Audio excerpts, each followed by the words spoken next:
this swing you made with your driver, I want you to practice 10 minutes on the pump drill. You're going to take it back, you're going to pin your lead arm, and you're going to practice pumping the club down by pushing your hips toward the target, dropping your right hip, dropping the right shoulder. That's a great backswing. That's just where that guy I showed you at the very beginning, Charlie Hoffman, this is where we want to go with your golf swing. You're almost right where he's at.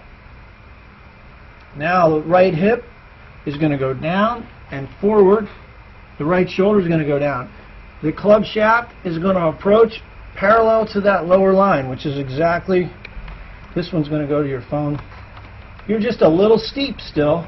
We want that shaft to be in a perfect world. I'm being picky.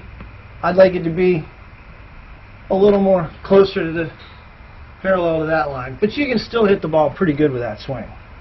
You're not going to hit a big slice, and you can hit the ball with a square club face much easier as you come into the ball. And the other thing I want you to practice is not think of a wall right here. This is, you're going to keep your rear end as you turn back. You're going to keep your rear end right on the wall. Let me show you what Charlie does here. I'll put a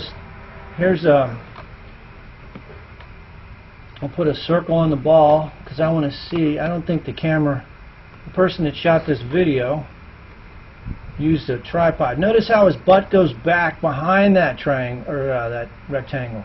Now watch as he comes forward. As he doesn't move forward on it, the hip still stays back. So that's what we're looking to do. We're looking to load the right heel and not move too far forward. Now when you first started, you were going forward quite a bit. You saw this swing here, you were really moving into it on the initial part of the backswing. You can see how far your head has gone toward the ball. That's probably 4 inches. That's better already. Your backswing, just by getting in a better position at the top, we've eliminated some movement forward. So that's the goal. Those are the two things we're working on. Your club face still is going to square up.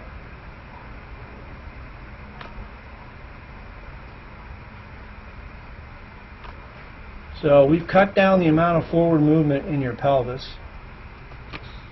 I don't know what that is. It's probably half the distance though, I would guess. So we've got left arm against the chest. You're going to take your right palm, grab your left hand, pull your lead arm across your chest, feel like your left arm is going behind you, and you're going to push your hips toward the target, drop the right shoulder, and then come into impact, arching that left wrist with the back of the left hand pointed right at the target. My name is Jim Estes, and today I'm going to talk about a drill that I think is extremely important for the swing plane.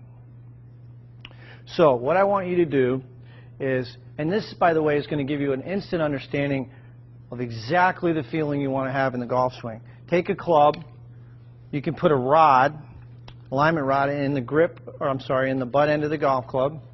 Take the golf club, turn it like you're going to hold it, and then what I want you to do is take that club, put it right against your left hip, so you're holding both clubs here. Now you've got an alignment rod on the ground and a golf ball, and what I want you to do, getting into your good posture position, your weight over the arches, feel balanced. The insides of the heels are going to be about the width of your hips. Take a swing back, slow motion, and trace with that alignment rod the target line all the way up. The shaft should be parallel to your target line at the top, and then slowly coming down, trace the line. And do this in slow motion. Right into the impact position. So this is a great feedback tool, visual feedback tool for learning the proper swing plane. Go right to your impact position. I encourage you to do this drill in slow motion, and if you have 5 minutes a day, if you do this drill every day, I guarantee you're going to improve your golf swing. So again, I think you'll find this to be extremely helpful. JimEstesGolf.com if you have any questions.